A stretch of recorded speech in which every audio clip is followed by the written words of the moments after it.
We get to Trey Lamar, Mississippi House of Representatives, District 8, Chairman, House Ways and Means Committee. Good morning, Trey. How are you, sir? Good morning, Paul. How are you? That liner came in and said something about common sense, and I thought, if you would line up 50 high school graduates after their graduation ceremony and ask them who wrote Common Sense, how many of those 100 do you think would know it was Thomas Paine? Zero. Zero. I would have said maybe one or two, but you probably are absolutely positively right. We got lots to talk about here. I don't even know what's number one on your agenda here that you want to get out, since you've got the entire state audience here. What is the number one thing that you want to let people know? Well, Paul, I'm just glad to be here with you today. I'll be honest with you. After felt like a 5-month session. Yeah. I've been glad to take a break from politics, and I think the state of Mississippi and the people of the state of Mississippi have kind of been glad to not hear the political world from the legislature for a few weeks, and I will agree with them on that. So it's been nice to get back to playing ball and working a little bit. That being said, most of these laws that you guys fashioned out, the ones that didn't become law immediately, are going to roll in what, about 3 weeks as far as July 1st is concerned. Anything there that you guys are watching more than the others? Because there are some that came out of Judd A. I'm not sure how many came out of Ways and Means.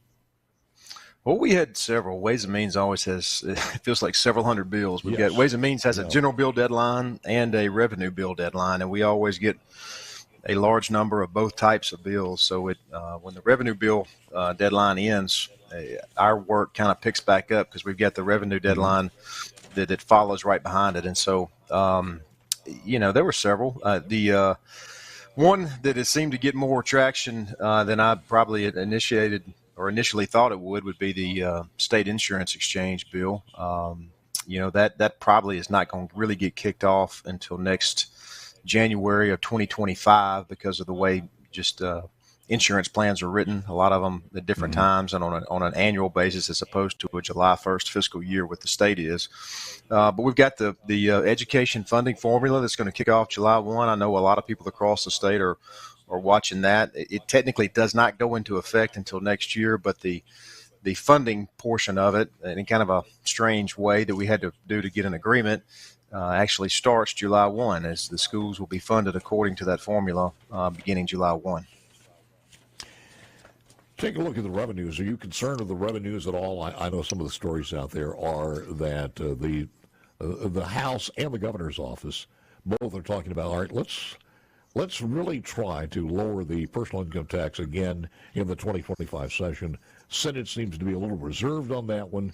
You take a look at our revenues.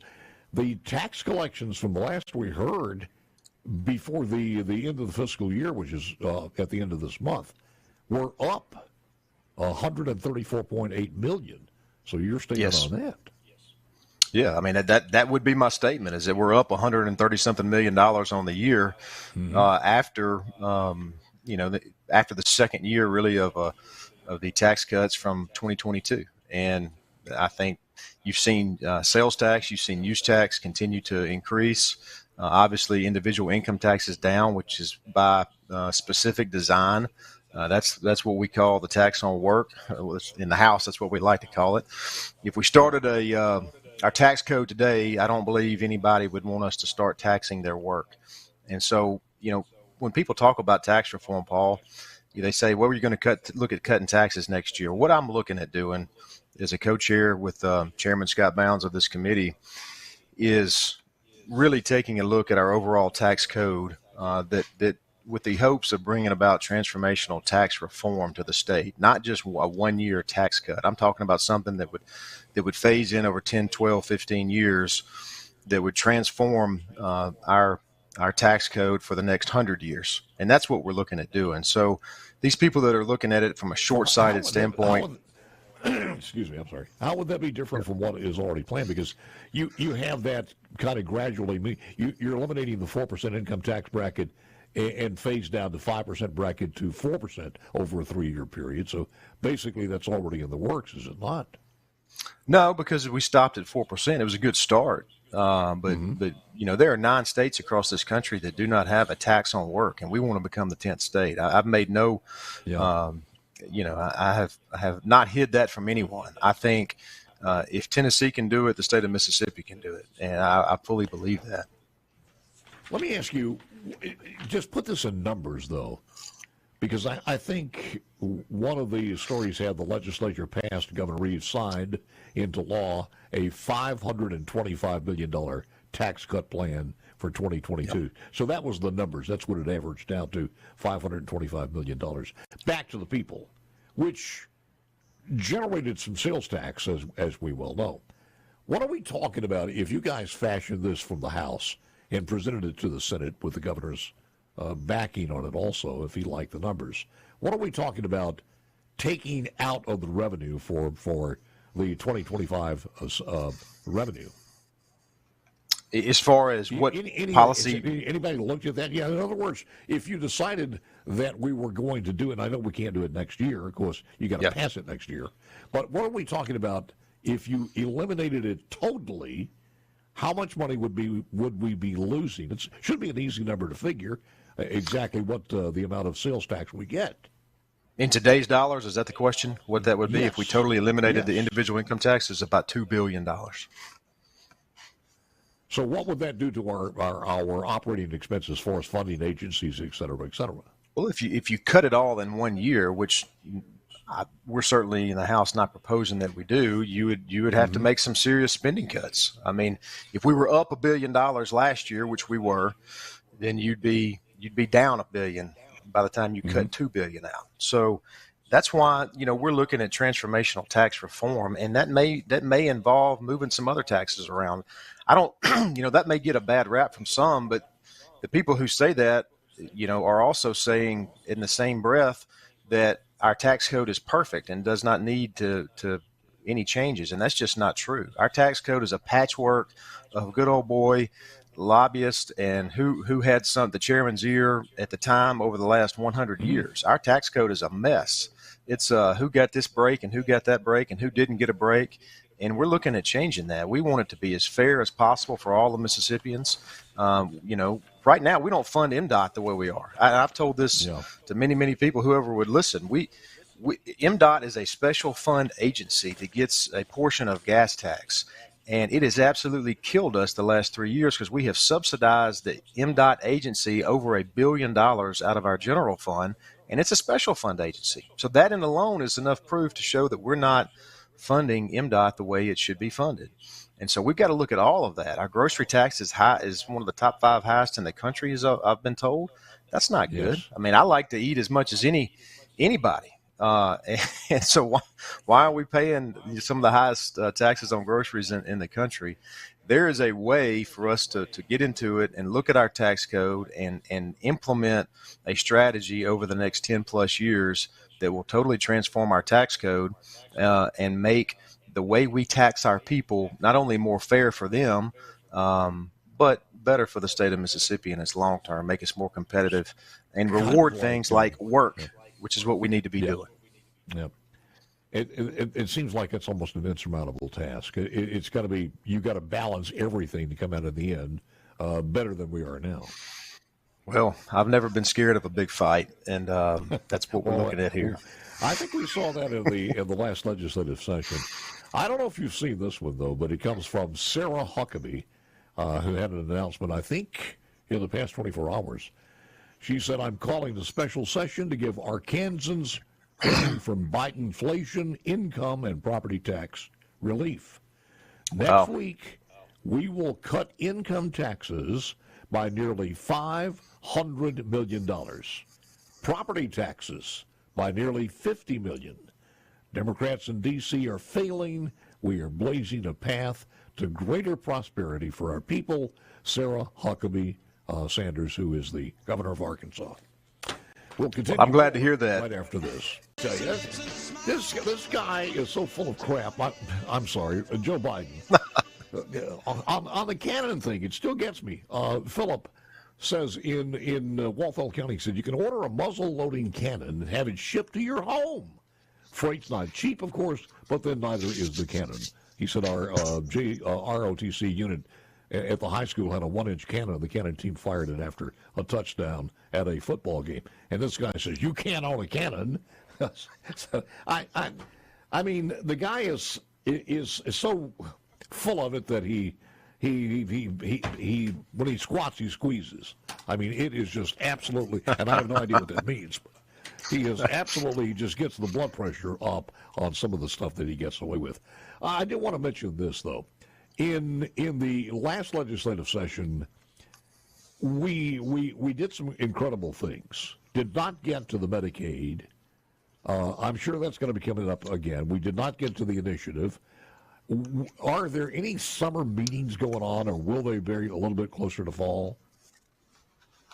Yeah, Paul, sure. I mean, yeah, so, I've met with, the speaker and leadership on the House side, and their position is that we need to continue to have debates and conversations about how to expand health care coverage in the state of Mississippi. And so I'm sure you'll hear more from him on that. And then the initiative, I mean, the people are asking for that. I've got some dear friends in the Senate. But at the end of the day, Paul, it's a couple years in a row, the Senate has just killed that measure. And if they're not for it, they just need to say, hey, we're not for it. And we're not going to bring it up anymore. And that'll be that. But the House has passed it multiple times. I think we put enough safeguards into it to alleviate the concerns that were there from the House's standpoint. And so I just have to, I think those questions have to be asked to the leadership of the Senate at this point. You look back at at what the Republican Party has done with the majority, well, certainly in education, third grade reading gate.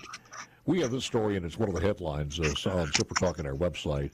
The 2024 Annie Casey Foundation Kids Count Data Book, book, was released Monday of this week, with our state now being ranked 30th in the nation educationally. 30th. That's the state's highest ranking in history. The annual 50-state report of recent household data analyzes how children and families are faring. Yes, we have more work to do on a lot of different parameters, but we are 30th in the nation and not any longer locked in the bottom spot as far as education is concerned.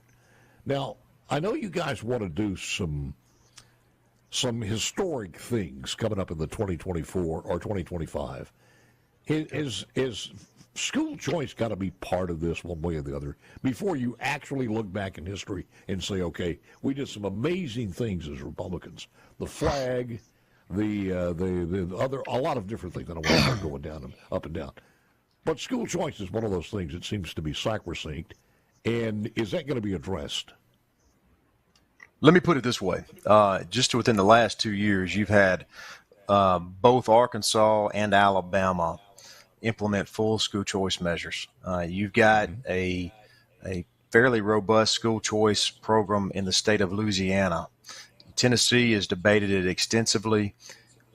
All you got to do is, as you said, use a little common sense, Paul, and that debate is here. The conservative movement in the state of Mississippi is demanding that we have those conversations.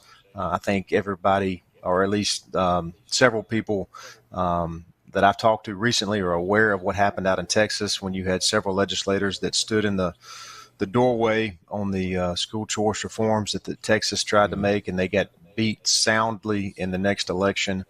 And Mississippi's different. We don't claim to be Texas or Alabama or any of these other states, but they are our neighbors, and the demographics are similar when you start looking at Arkansas and Alabama, Louisiana. And if we would stop just focusing so much on systems and focus more on the children and the education, and stop worrying about, well, I'm for public education, or I'm for private education, or I'm from homeschool education, and just be for more education and educating more children better, then I think we could come to hopefully some common sense reforms that at the end of the day will help children become more educated in this state, which is the goal. That's really, when you look at the constitutional mandate, that's what it's about. It's about educating more children better. And that's where we need to be about doing. So any policies that will accomplish that, I'm certainly in favor of that. Chairman of House Ways and Means Committee gets Trey Lamar. What do you see as and we only have a few seconds. Do you see a full school choice or kind of moving into this gradually, kind of like the personal income tax and the reduction part? Yeah, well, Mississippians have shown we like to kind of dip our toe in the water before we trust anything first. So yeah, that's for I sure. would say probably some kind of gradual move into just providing more options for parents. I mean, more options. Certainly in failing areas, yeah. I would imagine. Yeah, without a doubt. Look, I mean, always I appreciate can't imagine, Paul. Let me end with this. I can't imagine what it would be like to be a parent who cares about my child's education and being stuck in an environment where I can literally do nothing about it. That would have to be a